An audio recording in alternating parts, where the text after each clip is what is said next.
तो वहीं यूपी के बुलंदशहर के सरकारी अस्पताल में वार्ड बॉय सर्जन बनकर मरीजों की जान से खुलेआम खिलवाड़ कर रहा है।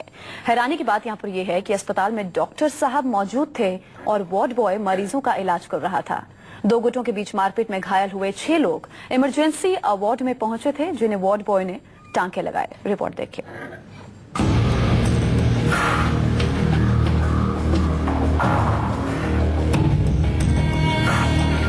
यूपी के बुलंदशहर में खुर्जा का श्री सूरजमल जटिया अस्पताल कितना बीमार है, इसका अंदाजा आप इसी से लगा सकते हैं कि यहाँ मरीजों की जान की कोई कीमत नहीं है।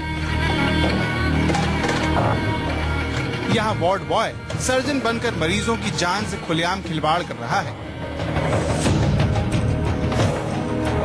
ऐसा भी नहीं है कि अस्पताल में डॉक्टर साहब मौजूद नहीं हैं, वो मौजूद हैं, लेकिन साहब कुर्सी पर बैठकर ठाठ से पुर्जी काटने में व्यस्त है और वार्ड बॉय कैंची थामे टांके लगा रहा है।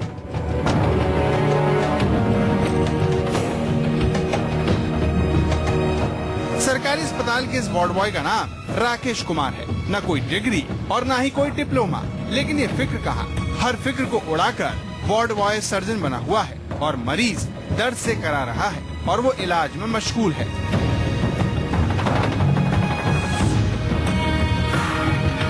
दरअसल गुरुवार को खुर्जा देहात थाने के गांव बिचौला में एक जमीन विवाद को लेकर दो गुटों में खूनी संघर्ष हुआ, जिसमें करीब 6 लोग घायल हो गए, जिसमें एक महिला भी शामिल थी। घायलों को इलाज के लिए पुलिस ने इमरजेंसी वार्ड में भेजा था।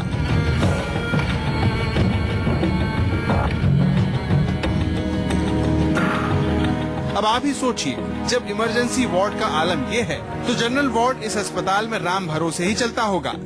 हालांकि अस्पताल के CMS को इसमें कुछ भी गलत नहीं लगता। उनकी दलील है कि अस्पताल में डॉक्टर कम हैं, इसीलिए वार्ड बॉय के हाथों में कमान दी हुई है। अमूमन ऐसा नहीं होता है, लेकिन यह है कि जब ज्यादा केस इकट्ठे आ जाते हैं डॉक्टर के पास और इंजरी नोट करने का भी काम होता है। डॉक्टर को रिपोर्ट भी बनानी पड़ती है, तो इन हालातों में कभी जो है ना, तो कोशिश यही होगी डॉक्टर खुद ही करे। तो हमारे यहाँ स्टाफ की भी बहुत कमी है। अस्पताल की जो तस्वीर सामने आई है वो हैरान करने वाली है, लेकिन डॉक्टर साहब को कोई अफसोस नहीं है। हैरानी की बात तो ये है कि अस्पताल में डॉक्टर विनोद सोनकर मौजूद हैं और उनकी मौजूदगी में वार्ड बॉय ऑपरेशन कर रहा है और साहब ने एक बार भी कुर्सी छोड़कर देखने की जहमत नहीं उठाई। बुलंदशहर में ऐसा पहली बार नहीं हुआ है। इससे पहले भी जिला अस्पताल में CMS की मौजूदगी में वार्ड बॉय और स्वीपर मरीजों को टाँके लगा चुके हैं, जिसके बाद ये मामला सुर्खियों में आने के बाद यूपी सरकार को सुप्रीम कोर्ट में जवाब देना पड़ा था। धरती पर भगवान कहे जाने वाले डॉक्टर ही लापरवाह और गैर जिम्मेदार हो जाएंगे तो वार्ड बॉय सर्जन बन जाएगा और फिर मरीजों की जान की परवाह कौन करेगा।